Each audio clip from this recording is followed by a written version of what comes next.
एका भक्ताचं चरित्र सांगतो, लक्ष देऊन ऐका, भजन करा. विठ्ठल अंत्यन जातीमध्ये जन्माला आलेले श्री संत चोखोबाराय, त्या चोखोबारायांचा भार भगवंताने वाहिला.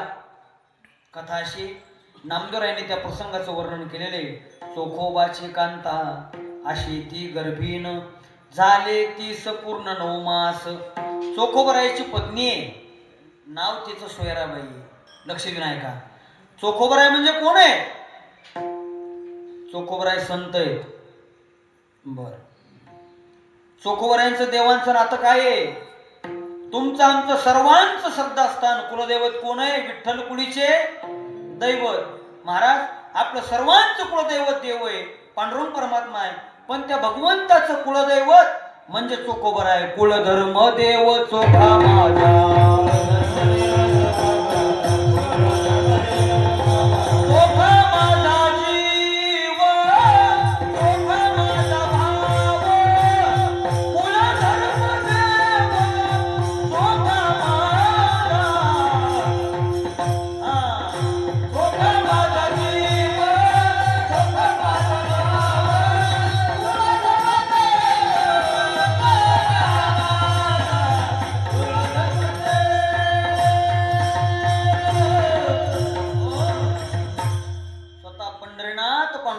आपल्या मुखानं सांगतात की चोखा माझा जीव आहे, चोखा माझा भाव आहे. आणि कुलधर्मदेव चोखा माझा, चोखोबा माझा कुलदैवत आहे, हे भगवान स्वतः पांडुरंग परमात्मा सांगतात. महाराज, भगवान म्हणतात, ऐ ऐ बोल नका, माझ्या चोखोबाचं चोखोबा चोखोबा असा जे जप करतात, माझ्या चोखियाचे ध्यान जे करीती, तया कधी विघ्न पडोने दी.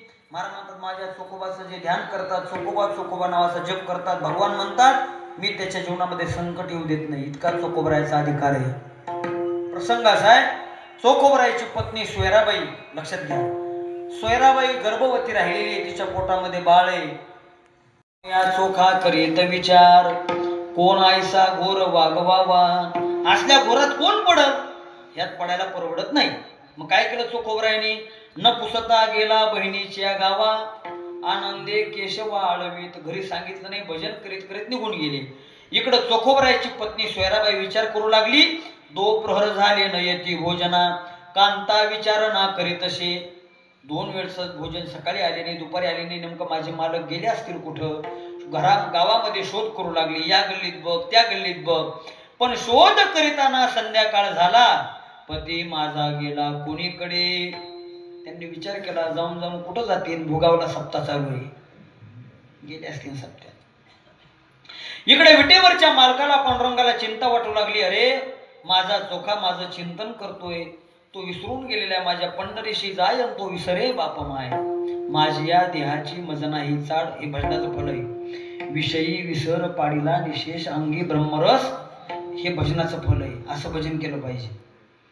मग भगवान विचार करू लागले. तिकडे त्याची पत्नी अवघड अवस्थेमध्ये, हा माझं चिंतन करता करता विसरले सगळा. देवानं सांगितलं, रुक्मिणी. आतमधून आवाज आला, जी तुम्हाला एक काम करायचंय. म्हणले काय?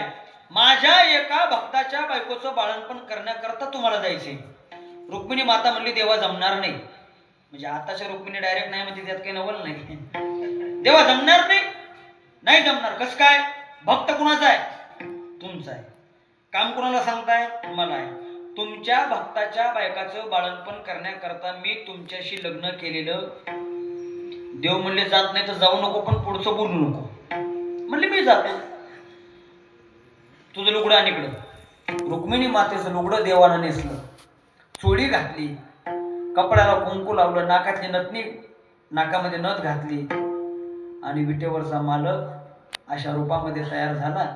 रुक्मिणी माता म्हणली, देवा तुम्ही चालले का काय? देव म्हणले, आता बोलू नको, जात नाही ना विचारू नको. मग देवानं गाठोड्याचे गाठोडं भरलं. महाराज, त्या खारका, खोबरं, काजू, बदाम, रवा, साखर, गावरान तूप सगळं भरलं. आणि जगाचा चालक मालक परमात्मा, वैने उघडा दार हाका मारी, हाका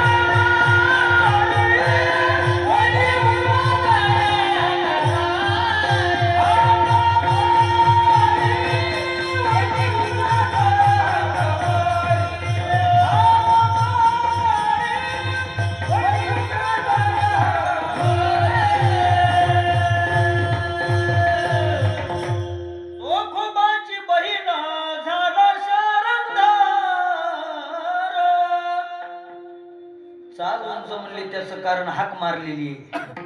हाक मारताना उंच मारते ना तर वहिनी हाक मारली पाहिजे हो. जसा भाव तशी चाल. विठ्ठल वहिनी दार उघड बाई, दार उघड, मी आले. दार उघडलं महाराज. पाहिलं तर कोण? नणंदबाई आल्या, म्हणजे चोकोबरायची बहीण. नाव तिचं निर्मळाबाई. नाव लक्षात ठेवा, निर्मळाबाई आल्या. आता नणंदबाई आल्यामुळं त्यांना आनंद वाटला. काय म्हणल्या माहिती का सोयराबाई? बरे बाई तुम्हा देवाने धाडिले, पती माझा गेला कुणीकडे.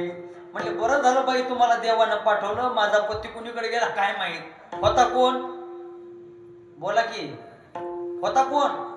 अरे देवच होता. देव काय म्हणले माहिती का? म्हणजे निर्मळाबाई, वहिनी केली त्वा सूचना आला माझे घरा, आणि त्याने केली त्वरा मज लागी. तू निरोप पाठवला, तो माझ्या घरी आला, मी इकडे आले. बरं असू द्या. खुशाली वगैरे झाली, हातपाय वगैरे धुतले, चहा पाणी वगैरे झालं, गाठोडं सोडलं. काय निघालं गाठोड्यात? बोला बोला, गाठोड्यात काय होतं? तेवढं बरं लक्षात राहिलंय. खारी, खोबरं, काजू, डिंक, सगळं साहित्य उघडलं. महाराज लाडू केले. दोघी नणंद भाऊजाई. आता नातं कोणतं झालं दोघीचं? नणंद भाऊजाईचं. तुमच्याकडे नंदाला काय म्हणतात? विदर्भात बाई आल्या, बाईच म्हणतात ना विदर्भात. इकडं बाई म्हणतात. आमच्या मराठवाड्यामध्ये साहेबीन म्हणतात. ते खातात पेरतात ते नाही बरं. साहेबीन आल्या. अजून जुना शब्द वंश आल्या. वंश काय म्हणतात? वंश आल्या. जुना शब्द आहे. हो, अजून आमच्याकडे शब्द आहे, तुमच्याकडे काय माहित नाही मला. लवंगी मिरची काना मागून आली तिकड झाली. आता हे दोघी नणंद भाऊजाईचं नातं. आनंद वाटला महाराज. मग रोज देवानं, निर्मळाबाईनं म्हणजे देवानं उठावं, रोज सोयराबाईची सेवा करावी. असं करता करता बरेच दिवस पार पडले. 9 महिने 9 दिवस पूर्ण झाले. प्रसूत ते झाली, पुत्र झाला तिला. आनंद वाटला पांडुरंगा. मुलगा झाला महाराज. बाळणपण देवानं चोकोबरायच्या बायकोचं केलं.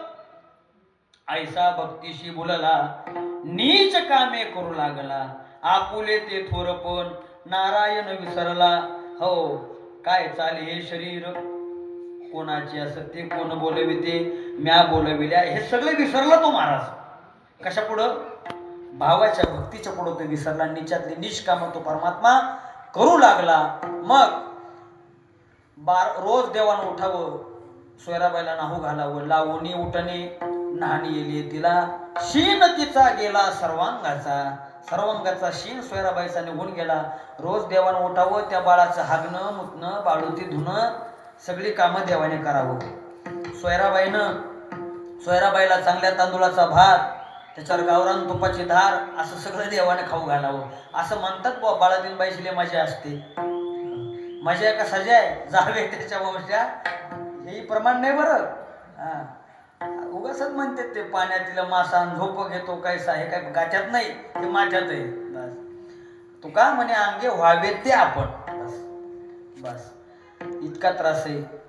बाळंतीबाई महाराज 9 मास कष्टराशी 10व्याने प्रस्तुत झाली. येताची कर्म जाड तुझी मान अडकली. आकान तू जननी दुःखी दाहे मोकली स्मरे त्या हरिहरा. हो, इतकं त्या मातेला 9 मास काय येताची कर्म जाड तुझी मान अडकली. इतकं दुःख त्या मातेला आहे. थोडक्यात मला एकच सांगायचंय, भगवंतानी अशा प्रकारचं बाळंतपण केलं. रोज देवानं उठावं, सेवा करावी. म्हणून मी सांगत असतो, 12वा दिवस उजळला. निर्मळाबाईनं काय केलं? कुंकवाचा करंड हातामध्ये घेतला. गावामध्ये घरोघरी जाऊन, बाई हे घ्या कुंकू. कशाचं? बारसं करायचंय. बोलावून सुवासिनी पाळना घातले नामते ठेविले कर्म वेळा.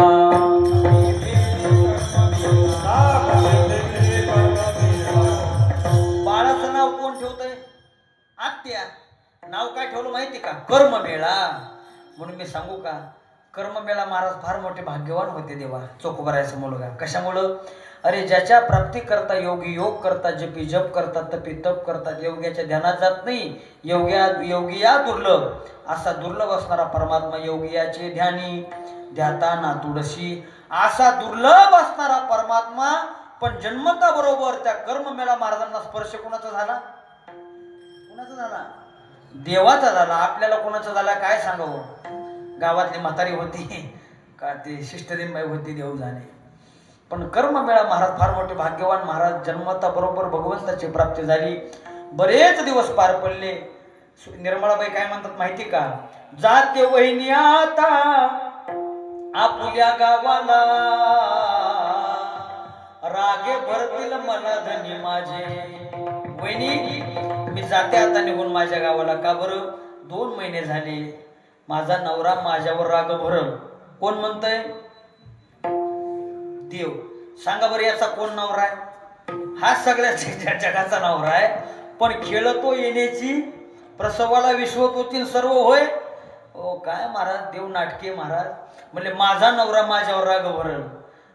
सोयराबाई काय म्हणले माहिती का? येऊ द्या घरधनी करतील बोलवून, काय मी उत्तीर्ण होऊ आता. माझ्या मालकाला तुमच्या भावाला येऊ द्या, साडी सोडीनं तुमची बोलवण करतील. देव काय म्हणले माहिती का? नको नको नको. सोयराबाई काय म्हणले माहिती का? थांबा बाई आता शिवते मी चोळी, न लगे वनमाळी बोला तसे, कमीत कमी चोळी तरी लिहून जा. देव म्हणले नाही नाही मला गडबड आहे. पुसून सर्वांशी गेला तो सावळा, आला चोखा मेळा घरा लागी. भगवान परमात्मा गुप्त झाले, विटेवरती उभा राहिले. इकडं चोखोबराय घरी आले. सोयराबाईनं चोखोबरायच्या हातात बाळ दिलं.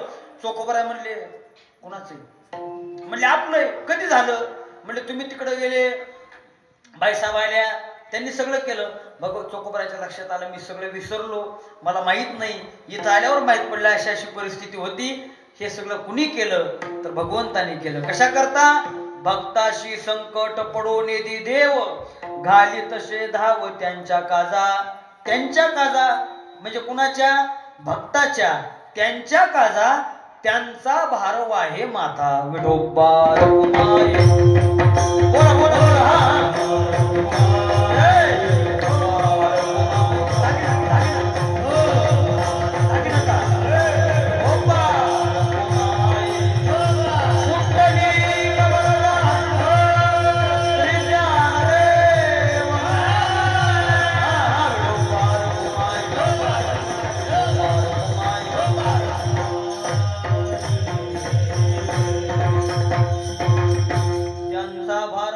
हा करी योगक्षेम चिंता. भगवान परमात्मा आपल्या भक्ताची योगक्षेमाची चिंता वाहतो.